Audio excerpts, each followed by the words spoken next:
Are you an ambitious professional who seems to fight, fumble, and freeze every time there's a conflict? This is the video for you to be able to unlock and uncover all of those emotions that are hijacking your ability to be successful. Hi, I'm Jennifer Evans with Empowering Wellness Counseling Solutions, and today we're talking about conflict resolution. We're actually following our book, Key Steps to Live a Happier and Healthier Life, Part 3, Interpersonal Effectiveness, and the chapter we're looking at this week is conflict resolution. It comes up all the time, and whether you are in a highly expressive family or you were in a really repressed family, when it came to conflict and emotion and speaking to one another, it becomes very difficult to interact, especially in the workplace, but even in our own personal relationships. And in the workplace, a lot of videos ago, and actually a whole chapter in Key Steps to Live a Happier and Healthier Life, Part 1, is working the org chart and finding where you are to maximize on your value and not get burned out. And we find that people sometimes want to work up the org chart, or they are insecure leaders and they're actually working down the org chart through micromanagement. Micromanagement is an insecure manager, and so they're overcompensating by getting their hands anxiously in the pots of everything, right? It's neurotic. It's a neurotic interaction, and it makes us feel completely helpless and annoyed and frustrated. And so we immediately go to all or nothing. We feel like we have no agency. Universal construct, we talked about that in Part 2, emotional regulation. Universal construct, we don't feel like we have agency, and we're in this codependent relationship because money gives us life. And so it's easy to get into these dichotomies. And so when you have a micromanager around, whether it's a coworker or a boss, it's really hard to say that it's not going to be conflict. But what we're going to find out is we're going to neutralize all of this. And we'll find that at the end of how to avoid offense or defense, but really be able to be present in your conversations and not actually arise to a conflict. But what conflict is this emotionally charged defensiveness and interaction between two people. And some people get very anxious and they go onto the offense, right? They want to score the goal. They want to win all the points. They want to be in charge. They need that agency and control. And so what they do in their interactions, this is not malicious. I want to really be clear. This is not malicious most of the time. This is just our brain reacting to stimuli. It is stressed out and it's trying to figure out what it does, right? And what do we do when we're stressed out? A lot of anxious overachievers want to know everything that's going on. They ruminate over and over again in their mind of every outcome that could happen and how they could change to make sure the outcome is going to be okay. And so this puts you on an offense position because you've already run all the plays. You know exactly what play to make. When somebody says something, you know exactly what the next play is. That immediately puts you in an offense position. On the other hand, if somebody is on the offense or they have just dissonance and avoidance around conflict, they're more likely to go on the defense, right? They're going to want to scurry away into their little rabbit hole, and they're going to want to protect themselves and just try to get out of it as soon as possible. So they will agree to anything to get this aggressive person away from them. Like, what's wrong with you? Why are you so intense right now? I was just having my morning coffee. I did not know that this is what we were going to get into. And so they're just trying to appease a situation and get out as fast as possible. That's the defense. Sometimes they get very defensive and they will become aggressive, right? They're going to push back to say, what are you doing? You're in my space. Like, what are you doing? Get out of my space.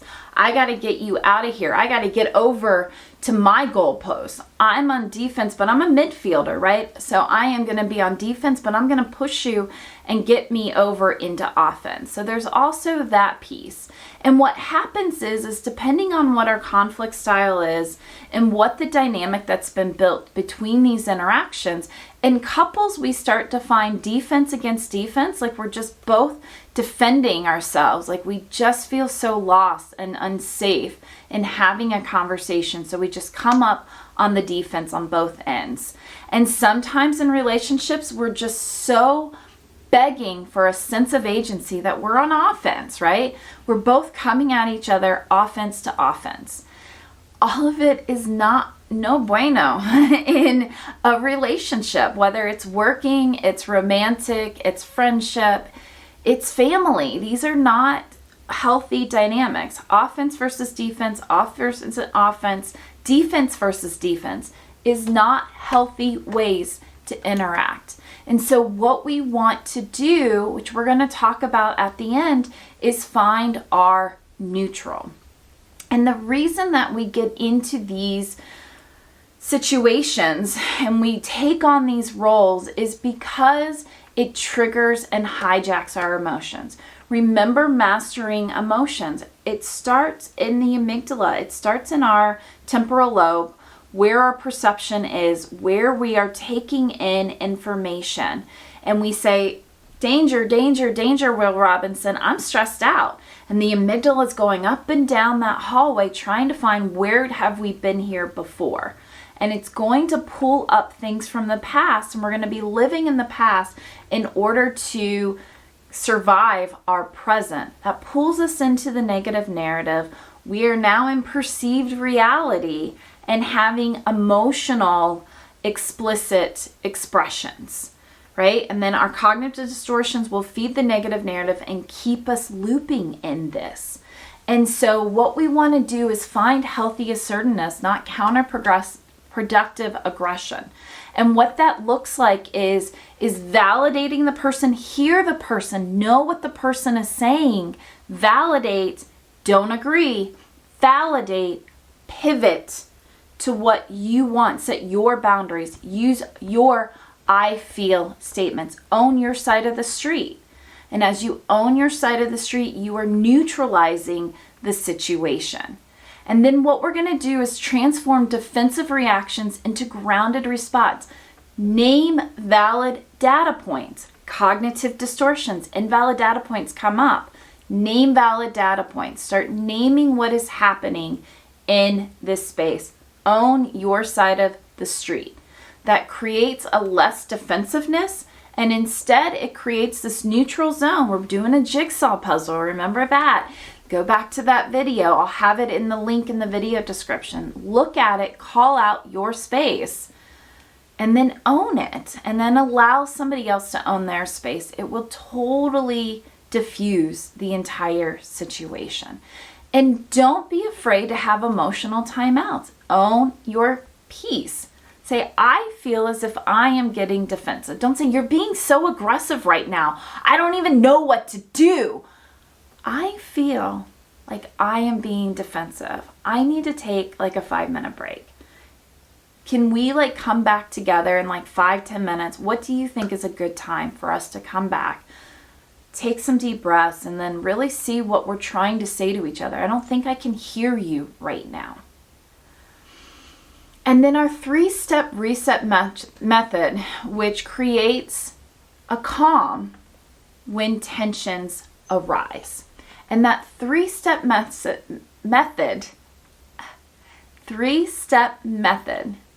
is that 3 steps of my growth model: awareness, acceptance, action. Be aware, own your side of the street. I feel defensive. I feel as if I have to be the parent right now to nurture you. I feel like I need to be aggressive and try to kind of force you in a way. I feel like you're being defiant and I need to be more assertive or aggressive to get you in this defiance, out of this defiant childlike state. Awareness, own your side of the street. Acceptance, no judgment. all valid data points. That's how we're neutralizing, becoming a neutralizer and an equalizer is it's all valid data points. This is really strange. I don't know why we're having an argument right now. We just had a nice breakfast. We were having fun and having a great conversation. Like, I don't understand how right now I feel like I'm being attacked. I'm not sure where. It just sounds like there's like an aggressive tone. Tell me more. What is going on? I don't understand why we are here. What is happening? We're accepting, right? In a neutral space, we're just naming the valid data points that get us here. And then action. We go into our toolkit, and this is where coaching and therapy is really helpful. I'm very solution focused or oriented.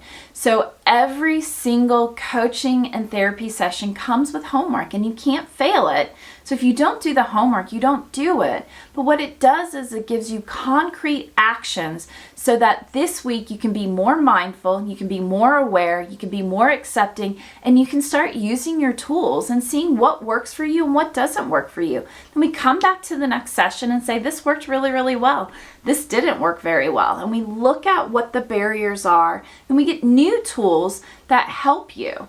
And there's never a small enough step, right? You can always have smaller and smaller steps. And sometimes we take really big steps because we're very ambitious and we're really excited to achieve a lot. And sometimes we just need to come back and take smaller bites. And that's what a coach does. That's what a therapist does. A therapist does it with this rapport building and the relationship being foremost over everything. A coach does it by being very, very solution focused and just being kind of, here's a problem, here's a solution. Here's a problem, here's a solution. A therapist is going to be able to be a little more expansive and say, well, what I see is when these things happen, it becomes a pattern. I'm wondering, are these patterns familiar to you in past experiences? And really exploring what those patterns are so that we can then find what the solution is. So greater awareness building in therapy, more action oriented in a coaching model, less diagnostics in a coaching model. There's no diagnosis actually in a coaching model.